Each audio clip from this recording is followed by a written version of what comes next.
So I think that's just a wonderful thing Action for Canada has initiated. So if you know youth or you want to use yourself, think about getting signed up for that. Let's get empowered. Because like David said before, knowledge is power. Another great group that's popped up regarding this is Mama Bear. Mama Bear's Project. Mama Bear's Project. You can look that up online. And they're doing some wonderful initiatives for kids too. And they've got things like a hub for 14 to 18-year-olds. And you can sign up for that group. And you can meet with people across the country and you can talk. You've got somebody to listen to. Because mental health is a huge part of this whole thing. So I just wanted to put a shout out for Mama Bear's Project and Action for Canada. It's amazing the ideas people are getting and they're sharing and doing these things. It's just wonderful how we're coming together. And it's only just the young people. We're doing amazing things. So right now, I'm going to turn the mic back over to Bettina, and she's going to motion for our next speakers and introduce them. They came all the way from Vernon. So let's welcome them. And it's very hard. Yeah, I have the honor to introduce you to the kids and youth group out of Vernon. They came all the way down to actually introduce us to their experiences and let us know how the lockdowns and all the measures have affected their life. All right, welcome on stage. Vernon Kids and Youth, come up here.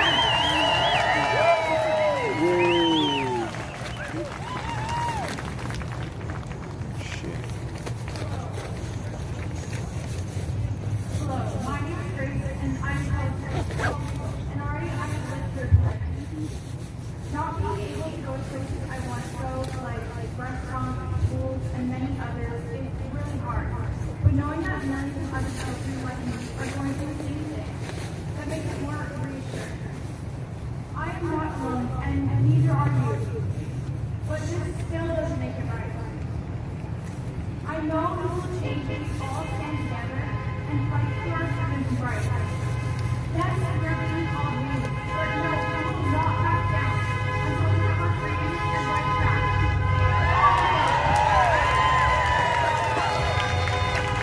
Bodies and justice ago have no right to take our freedoms away. Let me rephrase this. No one has the right to take our freedoms away. I'm just so done with this.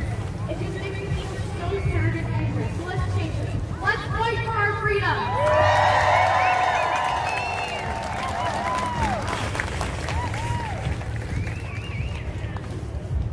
Hi, my name is Katie, and this is a poem that I wrote. We're going to a teacher. We're not going to fight, but we need to speak up for what's true and what's right. The last 2 years have been little sleep, lots of confusion, and venomous rage. Venomous rage can't see eye to eye with food, heat, and succession will keep the line. As we gather together, our voices get stronger. We're so tired of hearing on to say just a little longer. We want to have hope and see smiles on faces. We have love for our people in all of the races. We wave our flags and fight for a country that's being destroyed by people too love the war. The lockdowns and mandates need to be slashed. How can they throw employees out like this big trash? Families are struggling to withstand the darkness to show them joy.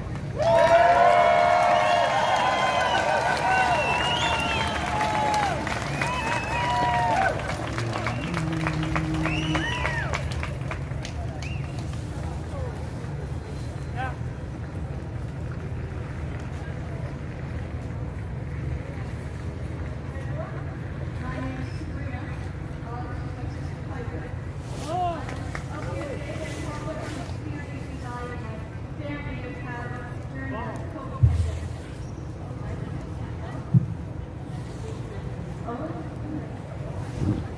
For some context, when I was 2 months old, I had a pretty severe adverse reaction to a pediatric vaccine. The reaction was bad enough that my family, with the support of our doctor, opted out of the vaccination schedule for good. As a result of this experience, my family took notice of the red flag when the COVID vaccine was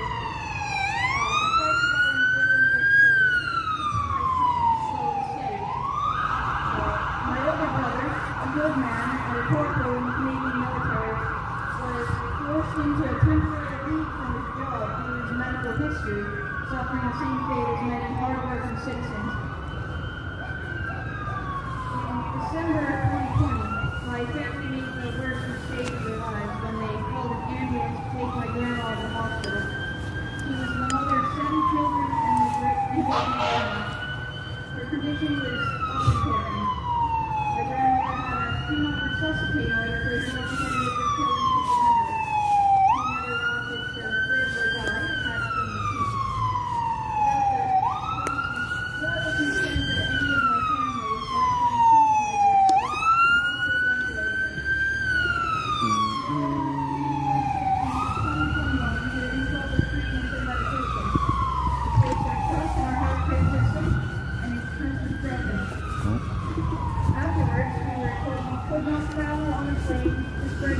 actually in New Brunswick as per her wishes. We, as a family, may not give our mother, grandmother, and loving matriarch a proper goodbye. There is no closure for us. There is no peace for us. Our healthcare system was supposed to protect us, and they let us down. Our government was supposed to keep us safe, and they let us down. Our fellow Canadians are supposed to stand up for our flag, our rights, and our freedoms, and I know they will not let us down. We will succeed where our politicians have failed, and we will do right by those we've lost.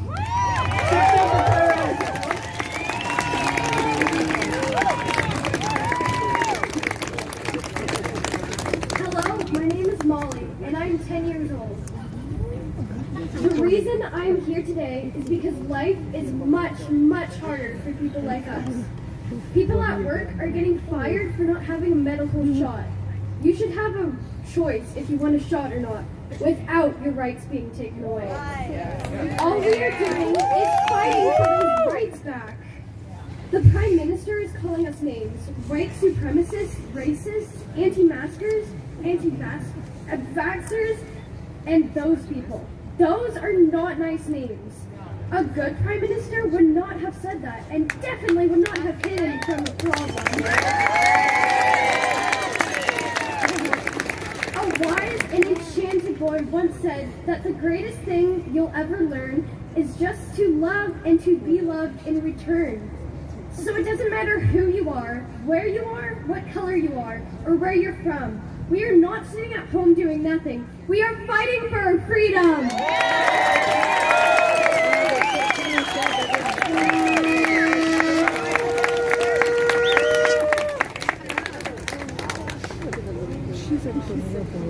Great job. I'm so proud of her. Thank you, all of you. All right, this is tomorrow, people. These are our leaders of tomorrow. These are the people that are going to live beyond us and carry on this freedom that we're all standing here for, that we know how valuable about it is. It's everything. It's everything. So thank you. Thank you so much, ladies, for coming from Vernon. And we look forward to seeing you next time, okay? All right.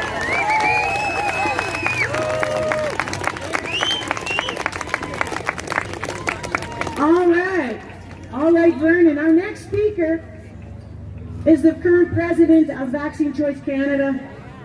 I'd like to point out to you that Vaccine Choice Canada, a 40-year-old organization, they stood up and started exposing this agenda. The first event I was at with Ted was in July 2020. So that's coming up on 2 years ago. Vaccine Choice Canada, there was no talk about vaccines at that time, right?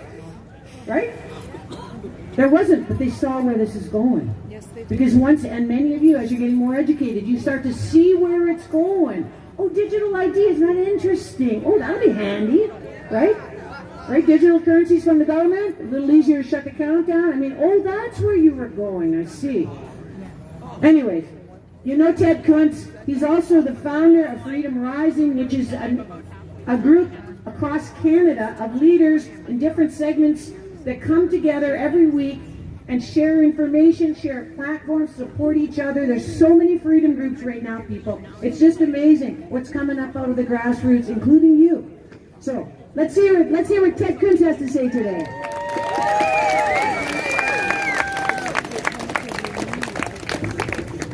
Wow, what a nice crowd. Feels good, doesn't it?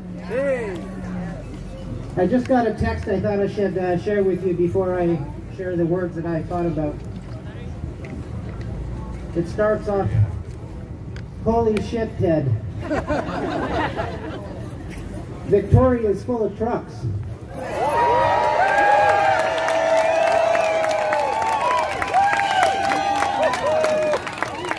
And one more sentence, the police don't know what to do.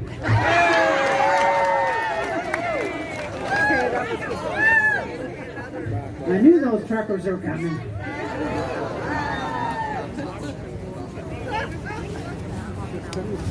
I want to just take a minute and honor David Lindsay and Clear.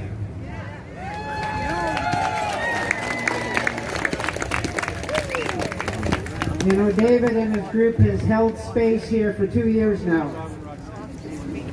And they've helped Kelowna to be one of the strongest voices in the country. I'm told that much to Bonnie Hendricks' chagrin that we have the lowest vaccination rates in the province.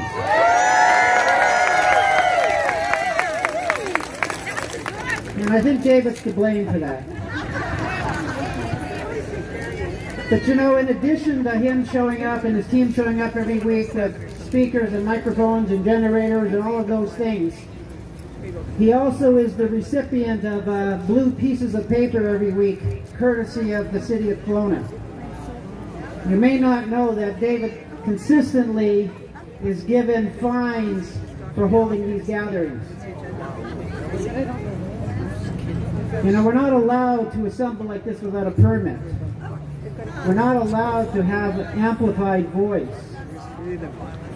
So we're all breaking the rules.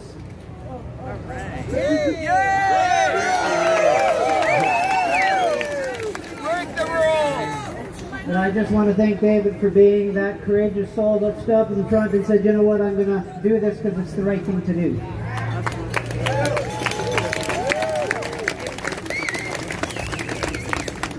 And I want to congratulate all of you because you have survived 2 years of flattening the curve. You survived 2 years of coercion, shaming, discrimination, blaming, punishment, loss of income. And in spite of that, you're still standing strong.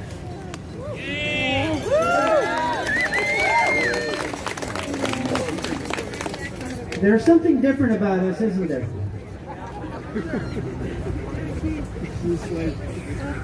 You know, I think we're unique in that we don't need to belong in the sense that we don't need to do what other people are doing. I've been reading Julie Panessi's book, Our Choice. Julie Panessi is the ethics professor from Western that was fired for not taking the injection. How ironic that an ethics professor is fired for standing up for ethics. And she says what we have is a pandemic not of COVID, we have a pandemic of compliance. But we are not complying. Because we recognize there's something more important than convenience, than comfort, than having people like us. I was in a conversation this week with a few people and I said, how do you think we're doing with the lessening of the mandates and no longer having masking and those kinds of things? And somebody said, we haven't earned our freedom yet. I want to travel too. Yeah, I want to travel too, but we've got work to do, don't we? And I said, tell me more about what you're thinking when you say we haven't earned our freedom yet. And she said, I'm afraid that if it gets too easy, we're going to just go back to what we had before. And we can't go back to what we had before because that got us to this place. You've heard me say over and over again that this isn't the great reset, this is the great reveal. And it actually hurts to see what's been revealed over these last 2 years, to see the level of corruption that is all the way through our systems, our medical system, our political system, our systems of oversight, our College of Physicians and Surgeons, our education system, even our local city councils, our school board trustees, our unions, every level has been infiltrated by those who aren't standing up for our rights and freedoms. Ottawa. What we've learned the hard way this last 2 years is that the Charter of Rights and Freedoms, if we don't breathe life into it, it's just a piece of paper. It can be the highest law of the land, it can be our moral compass, or it can be toilet paper. And what it is up to us.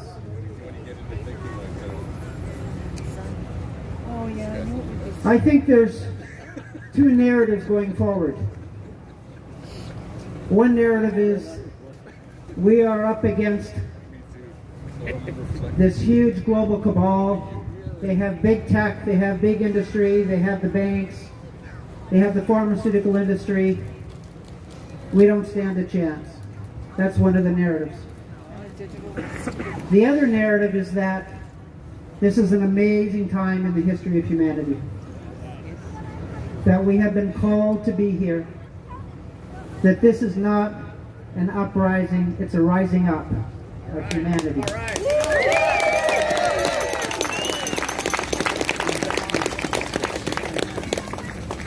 I would agree with Liz when she said we haven't earned our freedom yet. We haven't.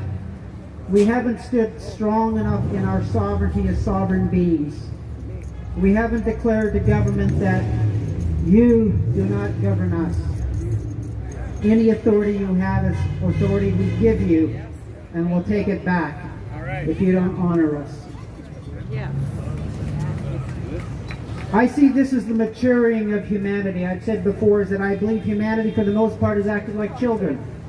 We want to be taken care of. But it's time for that to end.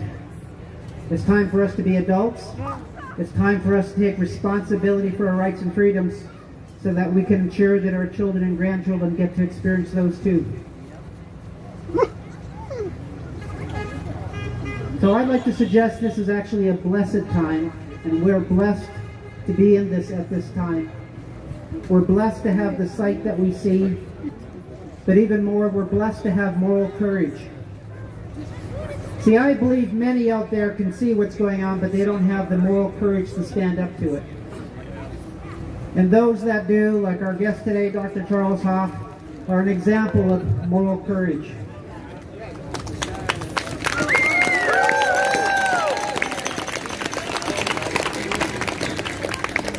But so are we. So I want to honor you for your moral courage. It's not an easy path. Brian Peckford says that democracy can only exist in a moral society. And it's up to us to make it a moral society. And we're going to do that. Thank you.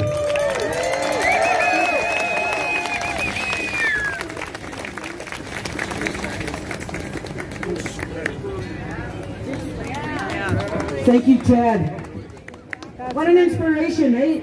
Is it just me, or do you guys find Ted to be really authentic and inspiring? And are we the luckiest place in Canada he lives here? I agree with him, we're blessed. And I like that and I like the idea of moral courage, what Ted just pointed to. Courageousness is required to stand for something. I'm going to tell you a little story about Nelson Meikle. This was many years ago. This is in 2001. And David Lindsay was helping somebody with a court challenge, and they were doing constitutional challenge because this breaking of the law didn't just start in the last 2 years, where the courts are not upholding the law. It's very, very gradual until it gets to this point now where we can, well, as Ted said, the great reveal, we can see it all over. But it's been building up and building up. And so I happen to be one of the people interested in freedom, and so did Nelson Meikle and a whole bunch of other people. In fact, when the judgment was coming down on that particular case, the courtroom was so full that we had twice as many people outside the courtroom as we had in the courtroom listening to the reading. And it was totally unjust what happened. It was completely unjust, ignoring the most basic elements of, as Ted again referred to, the Charter of Rights and Freedoms and other Bill of Rights and fundamental rights that we have as living, breathing men and women on this planet. So I'm sitting next to this guy named Nelson Meikle. I'd never met him before in my life. We were sitting in the courtroom just all jammed in there. And the verdict came down and we were all appalled.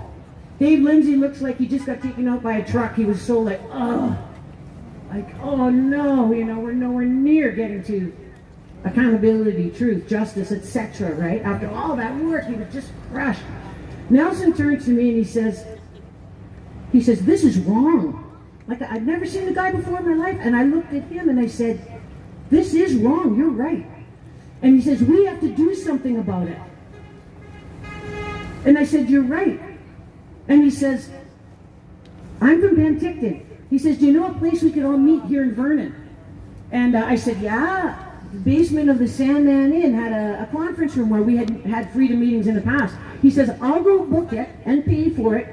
You get everybody together and come on over there. And there's another guy next to me, Lloyd, and he joined in the conversation. So that's how Clear started right there. It took a lot more work after that to get it together and the group and everybody and get Dave involved, you know, all of that, right? It took a lot of work. But that's how it started. Why did Nelson say that to me? Why did he turn and say that to me? Was it because it was the right thing to do, as Ted said? That's the moral courageousness, to stand for what is right. And I guarantee you, each and every one of you listening to me right now knows what to do. The spirit that is life, that is God, that is the connection to everything that is in your heart, it's telling you what to do day by day and moment by moment if you listen to it. And sometimes you may think something like this. Well, I can't really do that. I wouldn't even know how. Somebody else would be much better than me. Somebody should do this. But I'll tell you, if you, like Nelson in that particular moment, he didn't think it through, he just turned to me and said it, right? We need to do something about it. And he got up and he walked out of the room and he did something about it. So you don't know where it's going to go, folks. If you've got an idea, if you've got something that you feel, you know, like the Mama Bears Project, they felt like they should do something about the kids. Right? Vaccine injury. Oh, I feel like I should use my skills as a homeopath to help with that. But, you know, I guarantee you, the way we're going to solve this, it's not going to come from the top down. It's going to come from us, from our hearts. And everyone that's alive today has a piece of that puzzle. You are absolutely unique. There's a piece of the puzzle in you that only you can contribute. So please know that that's what Ted means when he says moral courageousness. Courageous enough to say, let's try this. What do you think? Oh, I think that's a good idea. Great, I'm going to go get the room. What are you going to do? What's your friend going to do? You won't know till you start. Do you think the truckers knew how much support they were going to get when they got to Ottawa? Do you think they knew they'd be in tears as they're driving there because they can't believe these people out there supporting them? Believe in yourselves, my friends. Believe in yourselves.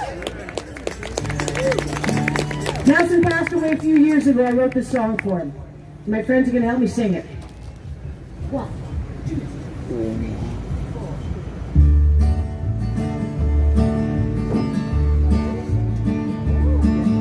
If you wanna be a champion, you gotta be free.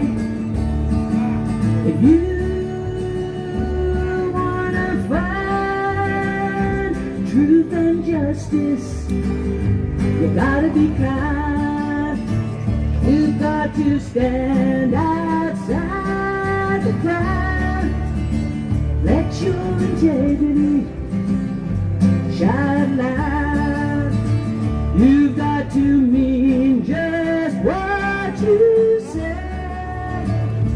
Dedication will show you the way.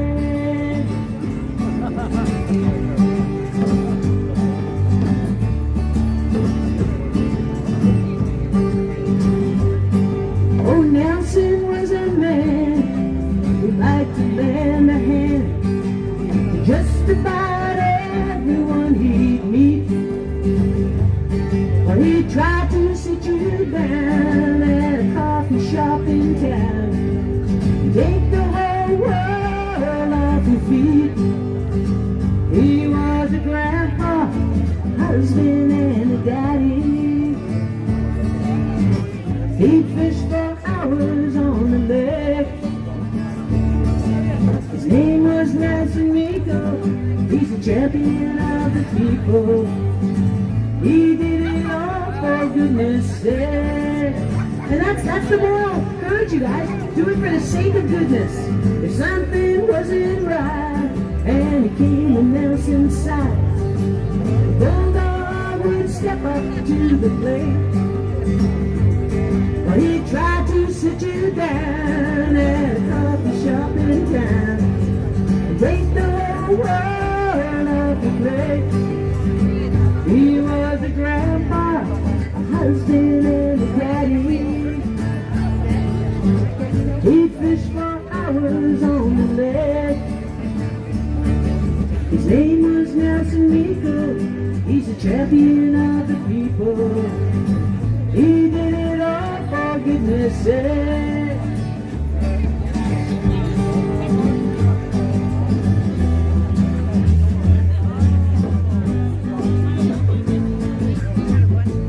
Our world is full of people who think they're only sheeple.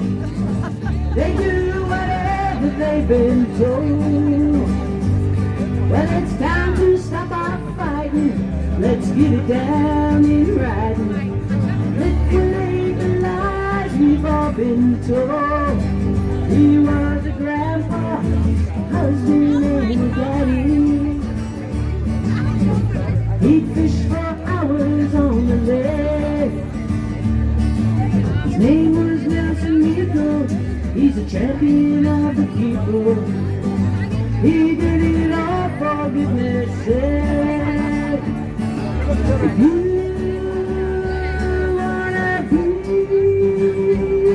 a champion, you gotta be free. If you wanna fight truth and justice, you've gotta be kind. You've got to stand outside the crowd. Let your integrity shine out. You've got to mean just what you say. Dedication will show you the way. All right, join us on this line. If you wanna be a champion, you gotta be free. One more time. If you wanna be a champion, you gotta be free. Woo! Okay, last time. If you wanna be a champion, you gotta be free.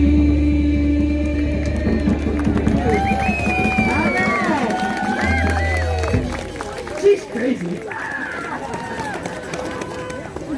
All right, well, it's my pleasure to introduce our next speaker,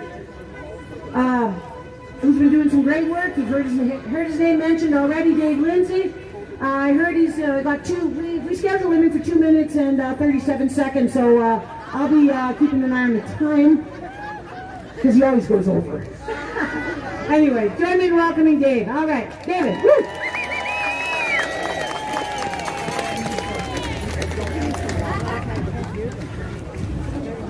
Thank you very much, everybody, and thank you, Jackie, for all that, as well as to Ted.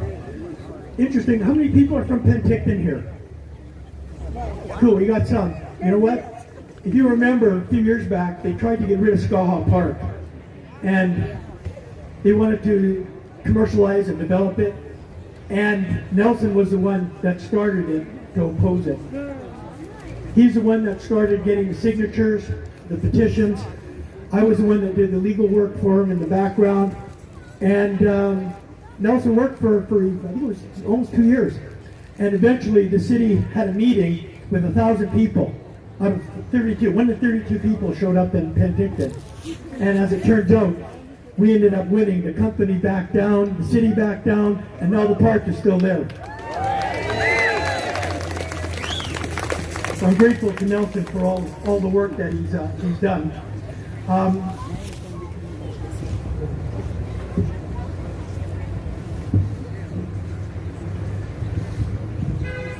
So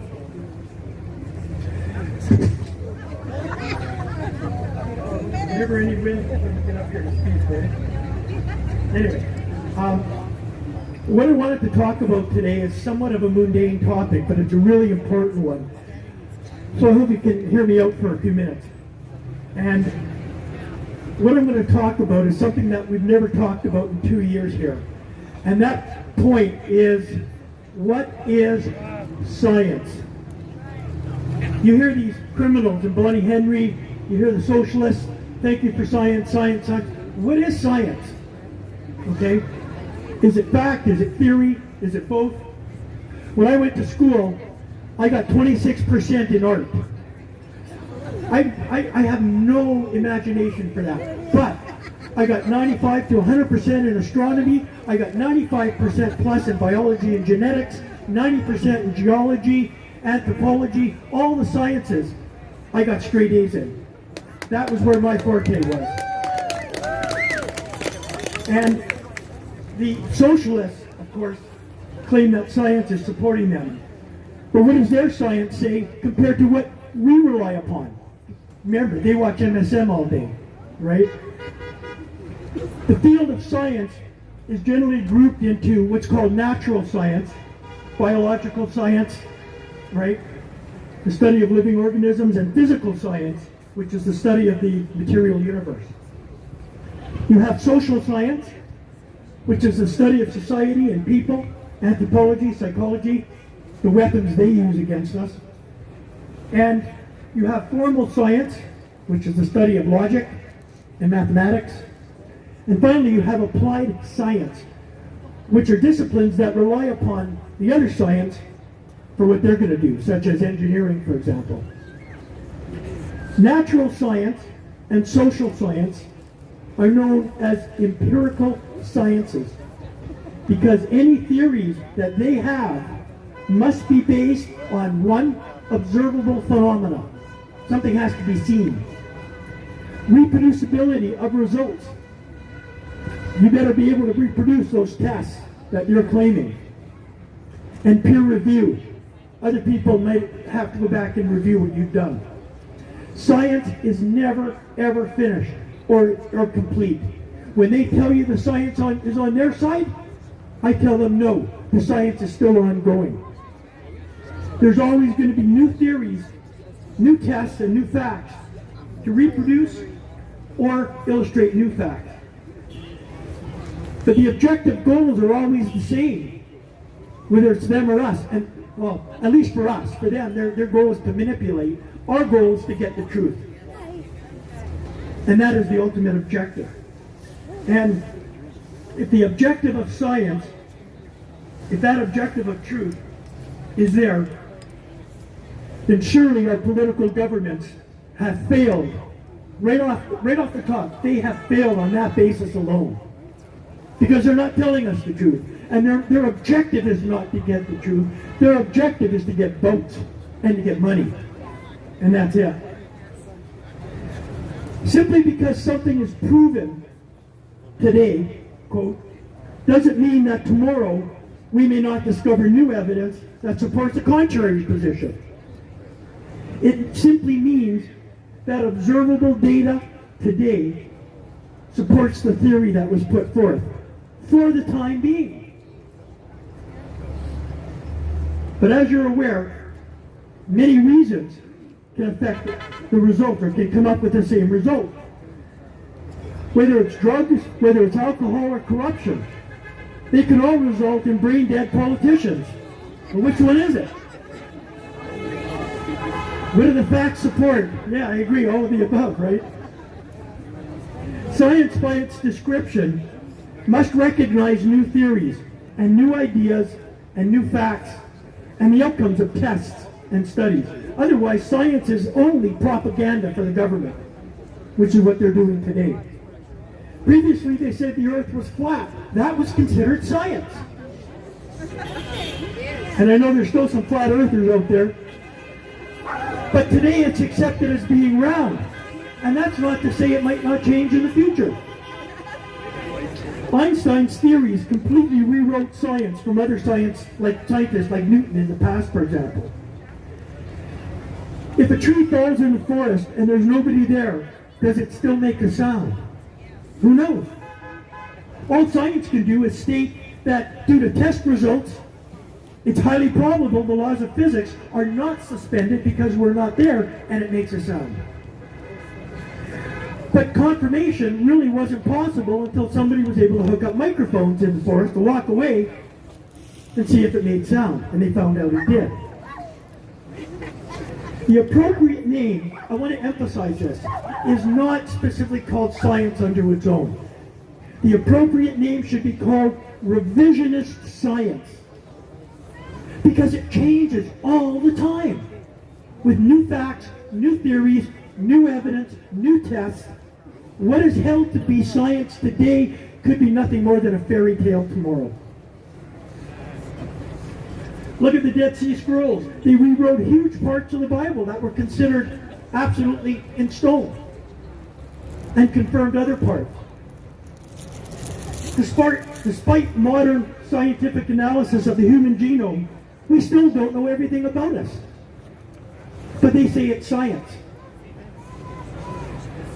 For example, how and why do people dream? And why are they so disjuncted in many cases? Science is not much closer to answering that question, those questions alone, than they were 100 years ago. On that basis alone, I tell you, medical science is not finalized.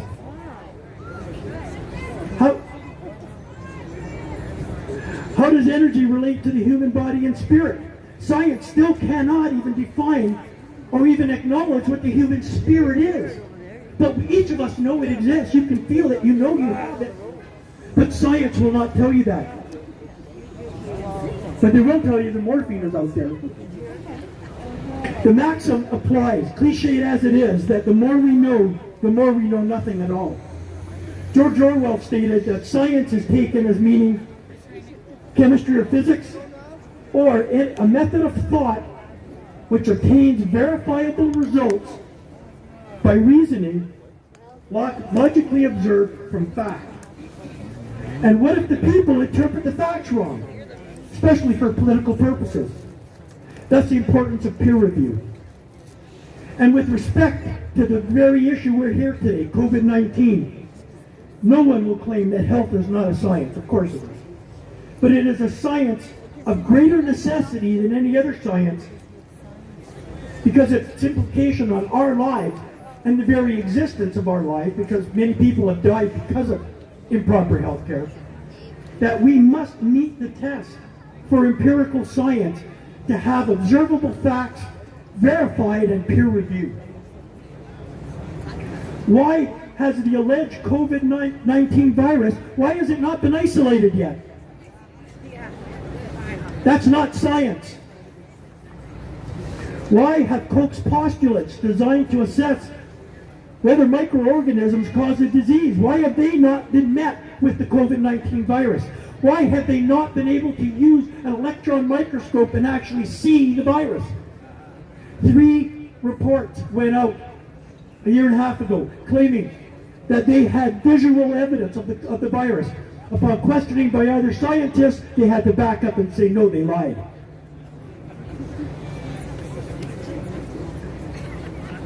For the most part, Bonnie the Commie's alleged studies are not peer-reviewed that they rely upon. In fact, it's the other way around. They tell their bureaucrats and their scientists, these are the results we want, go and get them. That's what they're working on. There's a huge paucity of peer-reviewed studies by these governments. And yet our peer-reviewed studies that we know are out there are completely ignored. Of greater significance, if science truly adopts the new evidence and knowledge, which it does, why is there such a concerted attempt by our government, with the almost unanimous support of MSM, to silence all our doctors, all our medical professionals, all our scientists that don't agree with them? Science works the opposite. Science says, if I'm wrong, prove me wrong. And if you prove me wrong, I'll admit it. And we move on to greater things. Science does not say, I don't want you to prove me wrong because there's too many political benefits for me. Governments have perverted science in the name of their own benefit and politics. And then they claim that anybody who truly relies on science is an enemy of the state that must be jailed. But wait, what of all the peer-reviewed science and facts and theories that we have? And this is where the governments, the socialists, the communists, break down and they start into pejorative name-calling and labeling against us. Governments have criticized ivermectin and other life-saving drugs. That's not science. Think about this. They tell you that they cannot use ivermectin because it has not been approved by Health Canada. Why the hell not after 2 years? Why have there been no studies done to show that it works? They went out and got these vaccines within 6 months, and yet ivermectin, which they've known about for 50 or more years, sits there with no studies done from their point of view. Why? No vaccine then. Exactly. And people are dying as a result of it. And yes, I'm over 2:37. I'll be about probably another 2 minutes. At 37, I'll be done. So, there's no peer-reviewed studies because governments and the financial universities that they support won't do them. Because they won't get that support. Because they're told these are the results we want. It's been over 2 years since identification of SARS, allegedly. And despite claims of success, no one has done any testing, as I said, to get these facts. Not just with ivermectin, but other facts or other methods that will work as well. And one of the thousands of studies on masks and the physics behind them confirming that it's not possible for masks to prevent viral transmission. And Bonnie Henry's lies about it. The science is there. Holes in masks don't stop viruses. The gaps don't stop it. Touching it all day isn't going to stop viruses. Bonnie the commie admitted they don't work under oath twice and 3 times on public national media. The science shows they don't work. Their position is a perversion of science.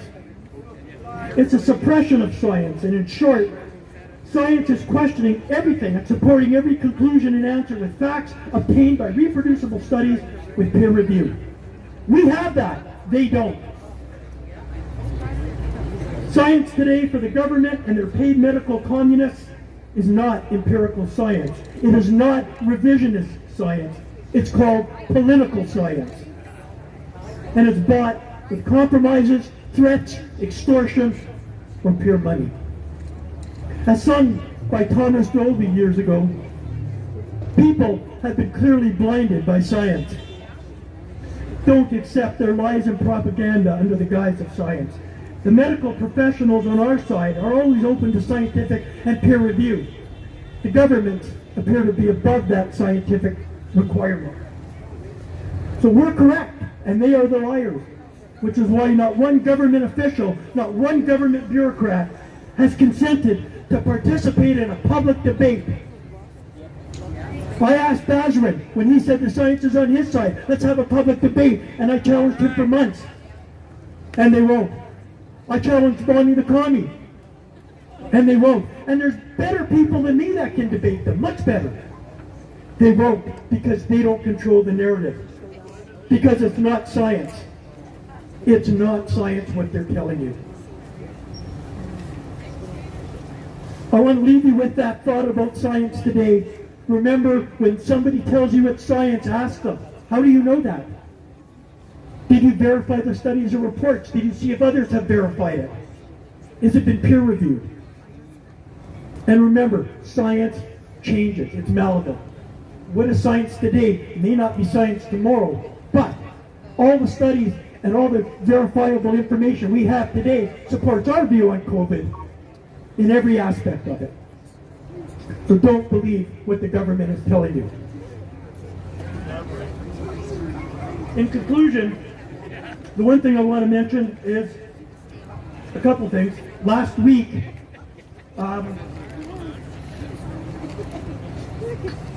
we lost Taz. Linda lost Taz last week.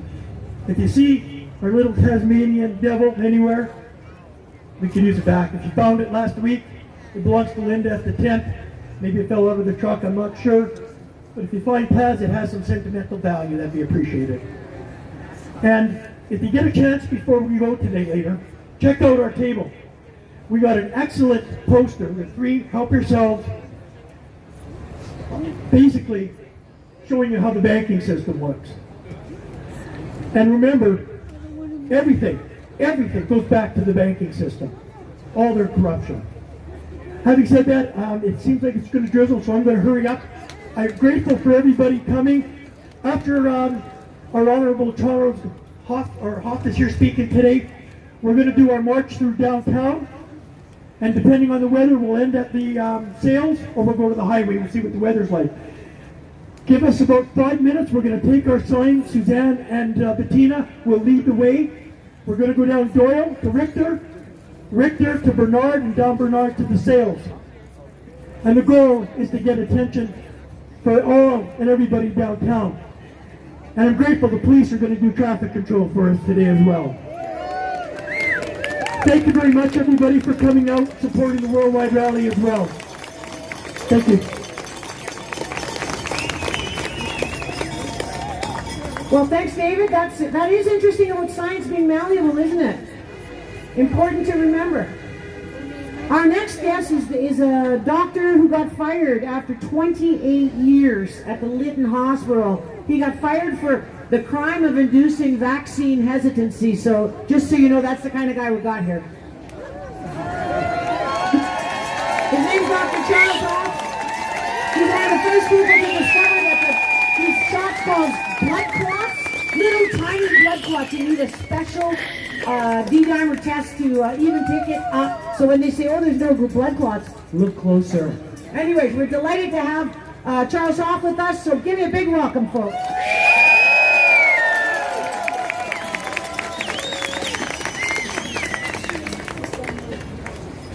Well, it's an honor to be with you here today. So thank you for coming out. Thank you for braving the weather. Yahoo!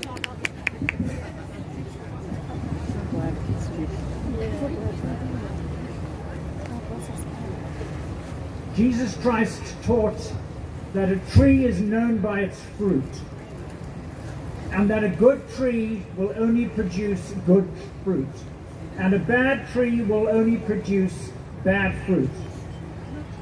This pandemic has revealed some amazing things. It has shown us who is good and who is evil.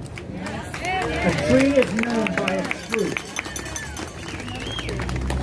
We live in unprecedented times. We are seeing history, the most amazing, earth-changing history unfolding before our eyes. Never before in human history has 50% of the entire world's population been given an experimental medical treatment. The chairman of Moderna, and by the way, did you know that the name Moderna is an abbreviation of modernize your RNA? And the chairman of Moderna now openly admits that it is gene therapy. Since the very start of this vaccine rollout, many doctors and scientists who have claimed that this is gene modification have been mocked and ridiculed that they know nothing about RNA. But I just want to tell you that these gene therapy injections do not contain normal nucleotides. They have 2 non-human nucleotides which enable these RNAs to literally be reverse transcripted into your DNA. And time and truth go hand in hand. Some of you might have seen that amazing revelation from Pfizer just in the last 2 weeks, where they revealed over 1,270 amazing, terrifying side effects that literally affects every body system, every part of your body. A terrifying list of neurological, metabolic, vascular problems that literally affect the entire body. And the very first one of them listed is a gene deletion. This is a terrifying time in history that we are living in, because so many people are waking up to the fact that they have been deceived, that they have been lied to by the people who they thought they could trust. They have been lied to by the media and by our elected leaders. The future is not what it used to be. With half of the world now having received this gene therapy, the future is not what it used to be.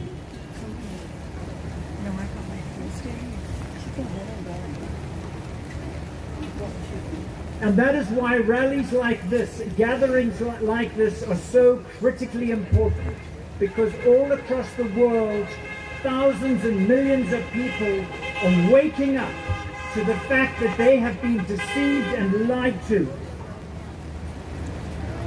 These COVID vaccines have now broken every record for the most dangerous medical treatment ever unleashed upon humanity. And you're all familiar with the very sweet voice of Dr. Bonnie Henry, who continuously tells us that it is safe and effective. If you look at the vaccine injury reporting system from the US and from Europe, you will see that it records 65,000 people dead and almost 5 million vaccine injuries from these shots that Dr. Bonnie Henry assures us are safe and effective. And because those are voluntary reporting systems, that will be a vast underestimate of the true numbers, because the injuries don't have to be reported. Those are just the ones that happened to be reported. So the real numbers are vastly greater than that. Yet the public health authorities continue to tell us that they are safe. In this recent fourth wave of COVID, 88% of the population of Canada over the age of 12 was fully vaccinated. 88%. Yet the COVID case count was 4 times higher than ever before. So how on earth can Dr. Bonnie Henry tell us that this shot is effective? It is worse than ever before, with 88% of the population fully vaccinated. A tree is known by its fruit. If the fruit is rotten, so is the tree. Which gets into the water, which they're testing. The public health authorities have imposed incredible restrictions upon us that make absolutely no scientific or logical sense. What is the purpose of mandating a vaccine that does not stop the spread of a disease? It makes absolutely no logical sense whatsoever. Obviously, if it makes no sense, there is some other purpose. What is the purpose of mandating a vaccine? And what is the purpose of restricting travel when the virus is already everywhere? It makes absolutely no logical sense. How can you stop the spread of something that is already everywhere? It is absolutely devoid of logic. Oh, that's okay. Obviously, there is some other purpose. It is certainly not science, and not health, and not safety. And why do they insist that people with natural immunity have their gene therapy injection when they're already immune? The shot doesn't make you immune, and the people who have had COVID are immune. So why do they still have to be vaccinated? It makes absolutely no logical sense. And yet they claim they're following the science. And why are they so determined to vaccinate our children with the most dangerous vaccine ever invented, to protect them against a disease that poses almost no risk to them whatsoever? How many umbrellas do you have? Obviously, there is some other very sinister agenda. No, I was about to This take a is sign. No, profound and hold it evil. over my Phone head. is getting it. No, that's okay. Quite obviously, It's waterproof. this is not about health, it is I was not thinking about about safety, it is not about science, and it is certainly profoundly unethical. There is great evil at work across our land. That's a good idea. There we This go. is the It's first like a big time hat. since the Nazi concentration camps of the Third Reich that people have been forced to endure an experimental treatment that they do not want. Perfect. Do you know that December 9th, a few months ago, was the 75th anniversary of the start of the trial of the Nazi doctors back in the 1930s and 1940s? Doctors in Germany embarked on a program of subjecting people who were in captivity to experimental medical treatments that they did not want. And when the world discovered after the Second World War what these doctors had been doing, the world was outraged. And the outcome of that were the Nuremberg trials. And on the 9th of December 1946, 23 Nazi doctors were put on trial for the crime of forcing people to have experimental medical treatments that they did not want.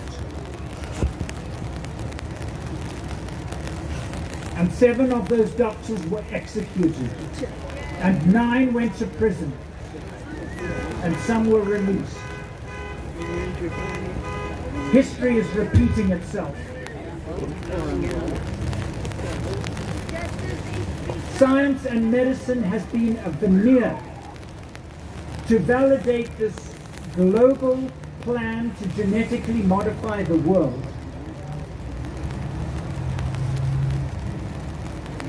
And so we have to ask ourselves, how has the medical profession, who has the oath to do no harm, that is the Hippocratic oath, how have they been coerced into abandoning medical ethics and abandoning the foundational principle of informed consent? Do you know that informed consent has 4 aspects to it? By law, every doctor Wow. every doctor is obliged to ensure that before giving any medical treatment to anybody, that the person must be informed. I think more of the people risks, should use the those signs. benefits, They should just hand them out. and fourthly, they then need to have a completely free choice as to which of the alternatives they would like to have, if any. I hope at it all. doesn't hail, that's all. This is the law. Doctors are not allowed to force people to have a medical treatment that they do not want. That's all we need, is How has wind. the medical profession been persuaded I'm gonna to hold on abandon to it this now. foundation of Make sure that doesn't happen again. This is a very great evil. And the answer is the power of fear. Fear has been the predominant tool of control of every tyrannical regime in history. And this is no different. For 2 years, we have been subjected to a barrage of fear and propaganda through the media who we thought we could trust. And they have deceived and coerced us. Canada is the last of the G7 countries to continue to hold out in restricting travel both internally and internationally What's that? with vaccine Under the passports. tree, yeah. Yeah, I'll We're leave the that for last somebody nation who's not be brave enough to holding grab out, a sign. restricting travel to stop the spread of the virus that is already everywhere. Let's switch hands here. There we go. Do you know, you all remember, and I'm sure it rings in your mind, just 2 weeks to flatten the curve. Do you know that the day that Dr. Bonnie Henry announced that the mask mandates were going to be lifted, the day that they were Whoa. lifted was exactly 2 years to the day from the time that the WHO announced that this was a pandemic of international importance. 2 years of wearing masks. And just when I was about to have a ceremonial mask burning ceremony in my backyard, and I went out and I saw that 90% of people were still wearing masks. And I thought, these people That's a crazy. better one than this one, eh? Realize that they don't This work? one's not meant for the rain, I don't Realize think. that if smoke goes through your mask, so will an airborne virus? Would any fireman in his right mind go into a burning building wearing a surgical mask to protect him from the smoke?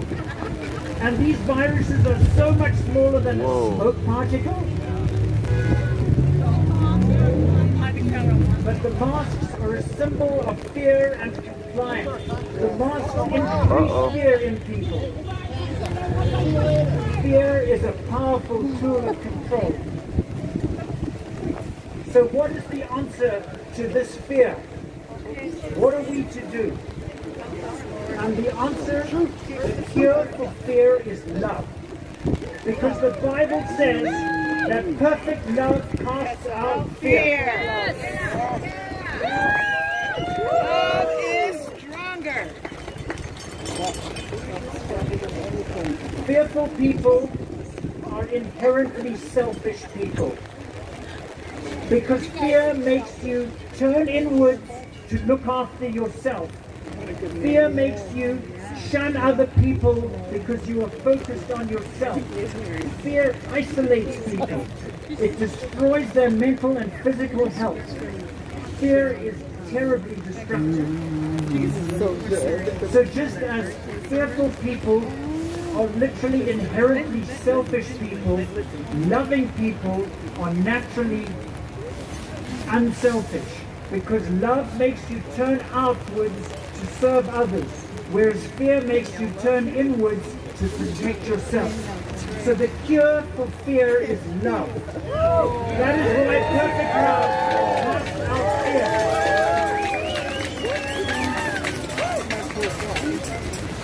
So we need to harness the power of love and the power of community, and that is the importance of gatherings like this.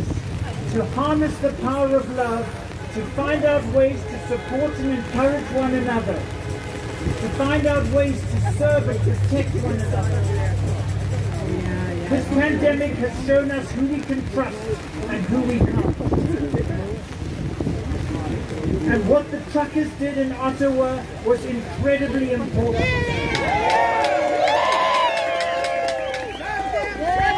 What those truckers did when they left their homes and they took time out to go and stand selflessly, they did not do that for themselves. They did it for us. And they did it for all of Canada.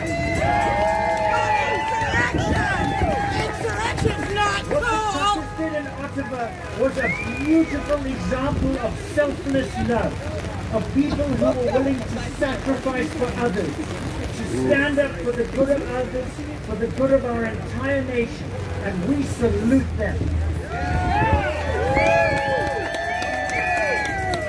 Because after 2 years of the most absurd restrictions that have done absolutely nothing to stop the spread of COVID, but have literally given us record suicide rates, record number of bankruptcies, record deaths, record drug overdoses that have done nothing, that have literally more than doubled our national debt. In fact, that happened even in the first year of this pandemic. Those truckers went to stand up for us and for our freedom. That was a beautiful example of self-respect.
speaker, but as a tribute to the truckers that we're talking about, we're going to close ourselves out here with the song.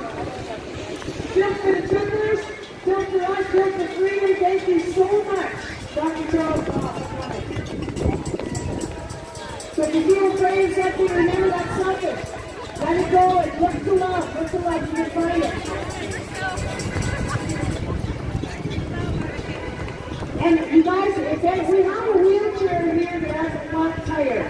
One of our round wheels has a flat tire and a wheelchair, so somebody got a pump. Hi, you guys. Here, now, can you go over to here? Yeah. Hi.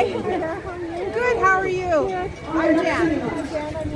Hi, Lori. Oh, yes, we have that. Hi, Lori. Okay, obviously because of the weather, I'm going to cancel the march today. So we're here in Detroit. Thank you very much again for coming out.